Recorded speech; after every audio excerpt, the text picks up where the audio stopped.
Top Med Talk. Hello, welcome to Top Med Talk Down Under. I'm Andy Cumpstey, and I'm here again with my co-host Kate Leslie at the Australian and New Zealand College of Anaesthetists and Faculty of Pain Medicine's annual scientific meeting here in Cairns, in beautiful far north Queensland in Australia. It's been a great meeting so far, hasn't it, Kate? Oh, it has. This is day 3, our first interview on day 3, and we're really excited about that. I think the highlight for me yesterday was the foundation event yesterday evening. The college has a foundation that supports research, education and global health. And every year at the ASM we invite fellows and donors and our international visitors actually as well to come and hear about the research that the foundation has funded, and to give out all of the special named awards to the mainly emerging investigators that the college supports. So the foundation funds $1.6 million or more of grants every year. That makes us the biggest specialist medical college foundation in our region. And it really helps to kickstart all of the multi-centre trials that we do as well. And that, I mean, the numbers last night were just astounding for someone from the UK, but something like 60,000 patients recruited to Clinical Trials Network trials since the start. And yes, and $73 million of funding. That's a huge number. And I mean, last night there was, 10 or 12, I think, prizes given out for pretty competitive funding applications of a whole range of research topics, both qualitative, quantitative, mixed methods, early career researchers through to experienced professors. And we have to give a call out to Dr. Peter Lowe from Melbourne in Australia, who has donated a very substantial amount of money over the last 10 years to the foundation, and we're deeply appreciative. And again, he was there in person last night. He was. A very special occasion. Yeah, so it was with nice to meet bells him. on. Absolutely. Yeah. And that segues on really nicely into our invited guests today. So we're very, very fortunate to have with us Professor Hugh Hemmings and Dr. Laszlo Vutskits. So, Professor Hemmings, could you tell us about your current role and what you're doing with the journals? Good morning. First of all, thank you for the opportunity to be on Top Med Talk again. It's nice to be here. Nice to be in Australia too, my first trip here. So I'm based in New York City at Weill-Cornell Medicine. It's the medical school of Cornell University, and affiliated with New York Presbyterian Hospital in Manhattan. I'm chair of the Department of Anesthesiology and senior associate dean for research there. Also editor-in-chief of the British Journal of Anesthesia, which is the reason I'm here. And looking forward to our conversation. And again, same question to yourself, Laszlo. So thank you very much for inviting me for this Top Med Talk. So I'm based in Geneva. I'm head of Pediatric Anesthesia there at the University Hospitals of Geneva. And I am deputy editor of Anesthesiology, the reason I'm here. Excellent. So looking forward to the discussion. So it's a real pleasure to have you both on the podcast. And as you've said, we've talked about publishing on the podcast before, but we thought it was a really good opportunity to bring you both here as two of the biggest journalists in our field. What sort of things are you looking for at a meeting like this? Why are you coming here on behalf of the journals? What's the reason? To meet our customers, really. I'd like to meet the authors, like to see what's happening, what's the sort of hottest research happening, and where we should be focusing the journals in terms of soliciting papers, commentary, and other things that enhance the output of researchers in anesthesia. For me, it's pretty much the same, engaging with potential future authors. Also, we have had a workshop where we discussed with younger, soon-to-be authors, hopefully for the journal, and that's a very rich conversation. Some of the emerging researchers are just thrilled to get the opportunity to talk to you. I think they believe that editors-in-chief are big threatening people who aren't interested in the little people in research, and nothing could be further from the truth, Hugh. That's true. I mean, it's great to see I don't know if it's the next generation, but the emerging maybe a future. Few after the next generation. Yeah, I know. I think I've already missed the next generation. So anyway, it's great to see the excitement and energy of new investigators, really, and to encourage them to continue to work in a very difficult space for a clinician, which is developing your research career while also practicing pretty complicated specialty. So you talk about a difficult space. What are some of the challenges that you're facing on the publishing side then at the moment? Well, the biggest challenge is, well, there are a few, but I would say at the moment it's the sheer volume of papers that are coming, or manuscripts that are coming in. So the work of the journal is really, we're at a bursting point, I think. It's hard to know exactly why that is, but I think a lot of it is the number of sort of data analytic studies rather than lab science or clinical trials or other things that are much harder to do, and the number of databases that are available for people to scrutinize with various questions. Many times the same database for multiple questions. So trying to filter out what the important work there is and really discern the quality from not so is really takes a lot of effort. Yeah, I think this is partially can be explained by these digital transformations in publishing, and it's a challenge both for the authors, both for us as editors, and also for the publishers. And as Hugh just said, that now authors can take advantage of all these databases. So they can have way more data, they can submit way more publications. And also one of the challenges with the sheer number of publications that many of are coming from paper mills with the development of the AI, and it's getting better and better, AI technology for this. So it's more and more difficult to separate real original publications from those coming from paper mills.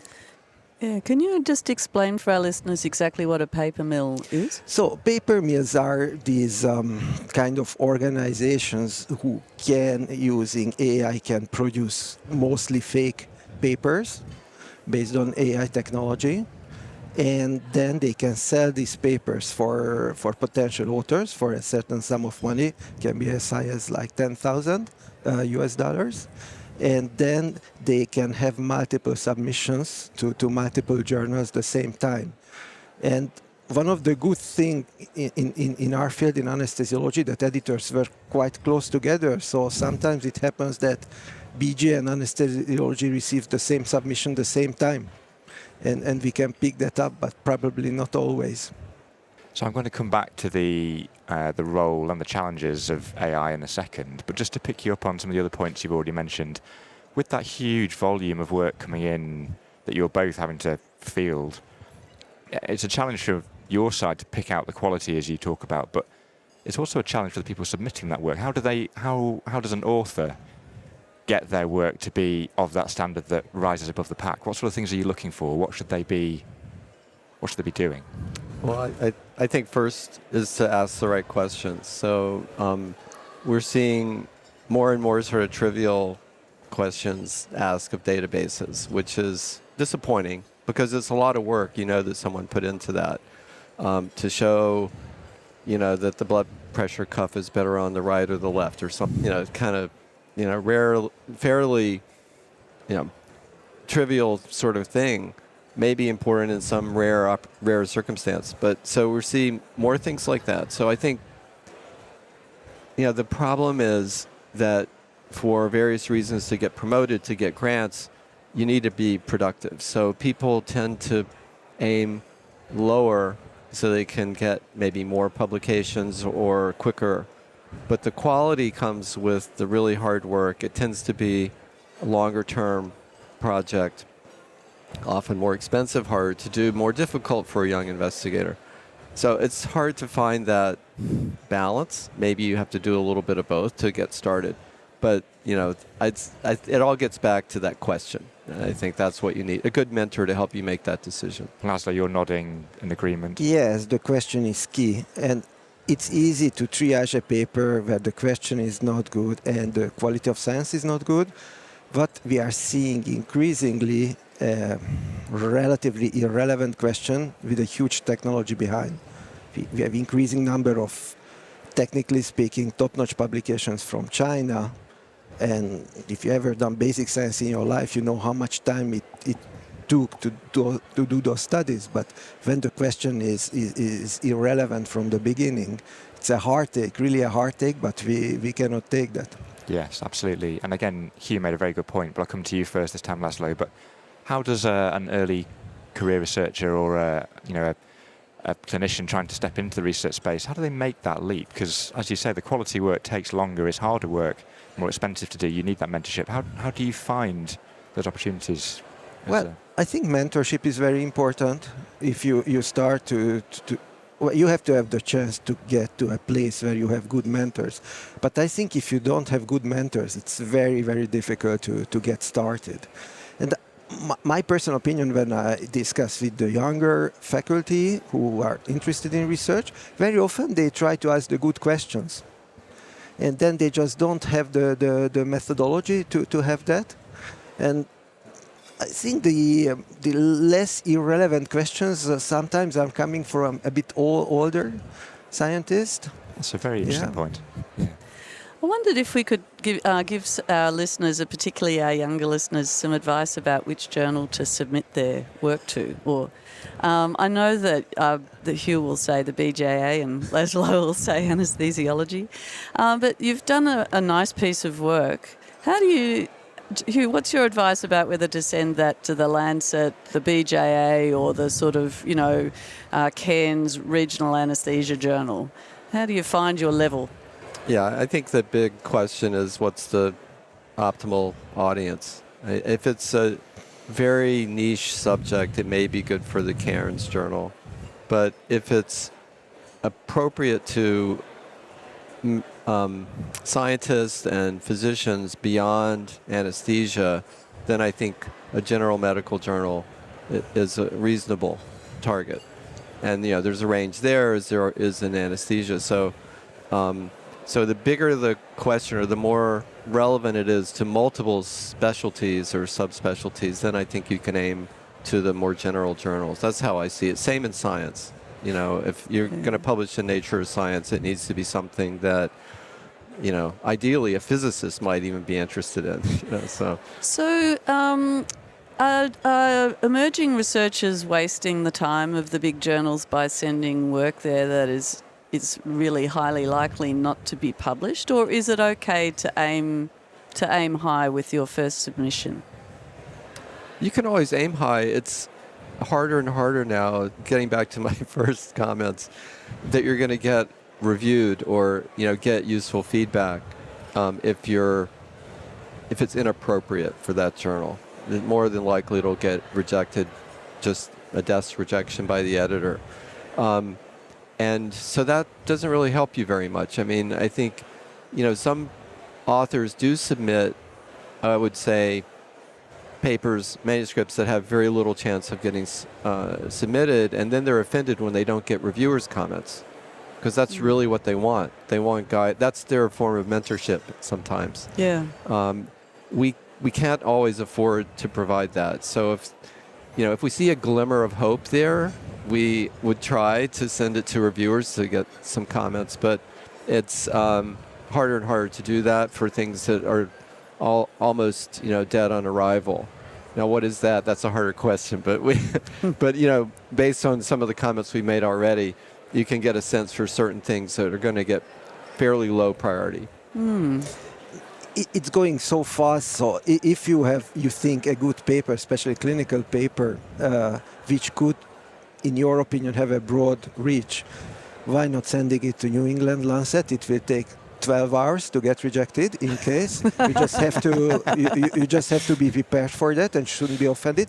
I think what is very important that I'm telling always to younger scientists, that you should always, especially when you are not talking about big trials but something observational or basic science, you should really read, and people don't do it. You should really need to read the scope of the journal. We are receiving in anesthesiology lots of basic science papers. Those are of excellent quality, but nothing to have by large with perioperative medicine. For example, obviously we are dealing with pain in the perioperative context, but if you receive a paper on diabetic neuropathy without any direct link, we will triage that paper Sometimes people get offended, but we always try to explain that it's out of scope of the journal. We do try to provide constructive feedback and timely manuscript handling, but Hugh, finding reviewers and people who will do that quickly and efficiently is getting increasingly difficult. Yeah, and that comes back to the sheer volume that we have. So we're knocking on the same reviewers' doors more and more frequently. And, we have to be careful about not overusing them, especially the good reviewers, because they're very busy. And it takes a lot of time to do a quality review, often 2 to 3 hours. And many people don't have that kind of time anymore. So we're seeing more and more no's. Hearing them, I guess, seeing them in writing. But it's, I feel bad for the reviewers. So we have to be careful about what we decide to send to review, not to overwhelm them. And so that is another sort of balancing act that we have. And the pool of reviewers, I would say, is not getting bigger. There are fewer people that are establishing themselves as in academic careers, I think, it's not keeping up with the volume of papers, let me just say that. So how do people get into that reviewing space then? Because that's another great way of learning what works, what doesn't work. And when you submit your review back to one of your journals, when you've made your decision, the reviewer sees the other reviewer's comments and you can learn from that as well. But you've still got to get over that first hurdle to get into that space. Well, that's the classic way that you did some research. That's how I get into it, and many of us in our generation, that you get invited and then you learn from the other reviewers' opinion as well. What I think BJA does, and we are doing as well increasingly, is to have a reviewer fellowship-like stuff. So you identify either directly or via the different scientific societies a bunch of young upcoming stars, future stars, and you try to involve them. I have several one I mentor, and then I send them on top of the other reviewers the manuscript, or I send just them the manuscript if I think to triage, and I write my own reasoning, and then we catch up with them via Zoom, whatever, and then try to educate them, and they really like it, and that's basically the way they can get good reviewers, because it's not because you are an excellent clinician scientist that you are obligatory a good reviewer. Yeah, and just to get back to the former question, I'm triaging, and I think it's a burden on the editors because we don't want to have a reviewer burnout. So I'm personally triaging more and more manuscripts, spending more and more manuscripts, because I only have a bunch of reliable reviewers and don't want to overload them. And that's particularly the case for our biostatistical reviewers. I have a small group of reviewers that I'm not telling anyone else about. They're all women, interestingly. A lot of biostatisticians are women. And there's increasingly complex statistics coming through, cubic splines and sensitivity analyses all over the place. So it's a real challenge. We are very lucky there in anesthesiology because we have we have 2 full-time statistical reviewers. Otherwise, it would be really difficult. Yeah. I should declare at that point conflict of interest. I've been doing that research or reviewers fellowship with the British Journal of Anaesthesia since January. It's been fantastic to get the mentorship. I think you're right. That's a very good way for people to get into that space. But it's really interesting what you say, Kate. There's so many things come through, particularly on the statistical side, that I'm not sure I fully understand. And it's quite... You don't want to send a comment that makes you look silly back to the authors, but equally you want to do a proper quality review process. And I think those fellowship schemes are great in that you have an experienced editor mentor that you can contact, you can email, you can discuss those things with, and I think it's a really good thing to encourage. So yeah, thank you to the BJA for doing it, but again, great that anesthesiologists are considering it. So there's a lot of talk about the use of generative AI in the fabrication of manuscripts, but also in the writing of them. And there are mixed opinions and policies of the journals about that. Laszlo, what's anesthesiology's stance about generative AI? So it's something dynamic and changing constantly. A couple of years ago, like in many journals, people were straight against AI. They didn't allow to use AI. Even the Committee on Publication Ethics, if you look at the last 5 years, their guidelines are changing constantly. So our official stance right now is that you can use, it's like the COPE guidelines, you can use AI to edit your text, you cannot use AI to generate original content unless your paper is on AI. You cannot list AI as an author. You can generate graphs based on your data or images with AI. Some journals do not allow this. So that's where we are now. But my particular opinion is that we really have to embrace AI because it's like COVID. It's not gonna go away. So it's better to harness it, to see, obviously there are major pitfalls, major dangers, but also major advantages. We were discussing about reviewing. That's one of the fields I think that AI will become extremely helpful, obviously with all the caveats, but could be extremely helpful and gain time in terms of cross-checking content in the abstract, in the with other papers, inconsistencies in the paper. That for us it takes way more time. We should ask you the same question, Hugh. What's the British Journal of Anaesthesia's view on AI? Yeah, so it's mixed. I think we've never been against the use of AI as long as it was disclosed and appropriate. And what that is changing, as Laszlo says. We see more and more manuscripts where it's used essentially as a language smoothing tool, which I think is fine. I see makes our job in editing a little easier. But the authors have to take responsibility, and that doesn't mean that you can't get away with not speaking English or having somebody speaking English who actually reads it and understands it, and make sure that the AI is not generating something that's not true. So that's where we see every now and then, you can tell from the language that this is AI speak, not an author. And those, we have to work with the authors around that. We don't prevent it. It needs to be disclosed and appropriate. And how, at an editor level, at the journal level, at the reviewer level, how do we police that? Because that's so important for the credibility of this work when it gets to the readership, isn't it? I think the publishers are working on this. It's sort of like,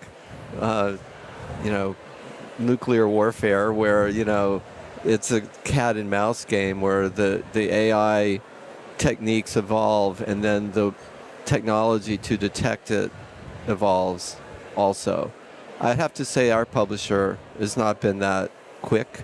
They keep saying that they have something coming, but I haven't seen it. Same with image duplication, manipulation. That's been an issue for years that we've been wrestling with. And again, that's something where AI actually plays on both sides of that. So I'd like to see more from the publishers in helping. They're very good with the duplicate text now, because the AI algorithms can crawl the whole web of knowledge, and they can find, at least within our publisher, we see duplicate submissions to journals within Elsevier, the same paper within the same day almost. Wow. And it gets flagged up, and both editors of the two journals get an email, and there's instructions on how to deal with it. It happens surprisingly frequently. We would never have known that before. So it's getting easier to do, but it's also getting easier to detect. So I think, as I said at the beginning, so AI is a big challenge, not just for authors and editors, but I think it's even bigger challenge for publishers, because the way it transforms scholarly publishing is just huge. And already, if you see, since that you have these PDF formats, there were lots of merges between publishers. With AI, probably there will be even more, because it's so expensive to have an appropriate publishing platform, dynamic publishing platform. And what can also happen that there will be even more merges, or some other AI platforms will develop tools because they are in advance compared to publishers, even if I know that Elsevier or even Weill engages more and more IT people. They are behind OpenAI or DeepSeek, Gemini, whatever. And one of the danger can be, or I don't know if it's a danger or not, that scholarly publishing, the platforms of scholarly publishing will really shift towards other platforms. So what are you excited about in the next while at Anesthesiology? In terms of anesthesiology, if we stick to scholarly publishing, Yes. academic publishing, I am very excited in both ways because it's danger and excitement. All the things, all those transformative changes in academic publishing. And in terms of anesthesiology, I'm very curious how we can embrace that, how we can follow or join or lead that movement, especially in perioperative care, how to engage in, it's really a little bit the future, but how to engage in dynamic publishing, how to engage to create dynamic manuscripts, because the new generation will consume publications as they consume Twitter or YouTube. And it's just our role how to keep meaningful and trusted publications under those formats. So Laszlo's a thrill seeker. Hugh, what about the British Journal of Anaesthesia? Well, I have to say, kudos to Anesthesiology. They're really knocking it out of the park in terms of graphics and other, sort of embellishments to the papers, which are nice. It doesn't really change the fundamental impact and importance of the papers, although it does help with dissemination, and authors love it, and probably readers too. So I think we have some ground to make up there, but I think my excitement is really around helping certain fields in anesthesia develop and helping authors succeed in getting the word out on really impactful studies. So we do that through meetings like this, through editorials around those papers, commentary on those papers, special issues around certain topics.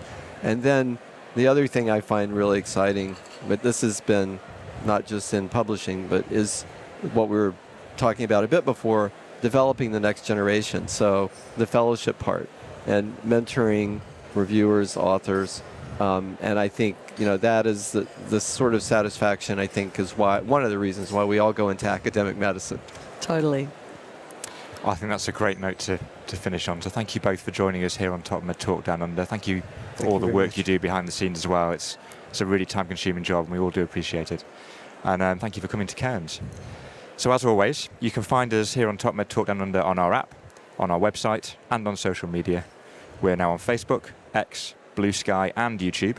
So if you go there, please do subscribe. Please do hit the thumbs up. It really does help. And finally, we'd like to give a big thank you to our sponsors. That's BD, GE, and Solventum, without whom we couldn't bring Top Med Talk free and open access to the world.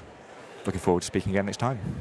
Thank you very Cheers. much. Thank you. Top Med Talk. Thanks for downloading Top Med Talk. Don't forget to subscribe. Check us out on YouTube and, of course, on social media. We're on Instagram, Facebook, and X.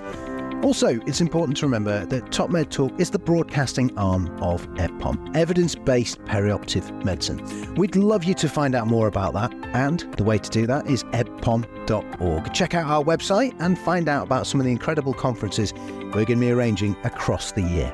ebpom.org.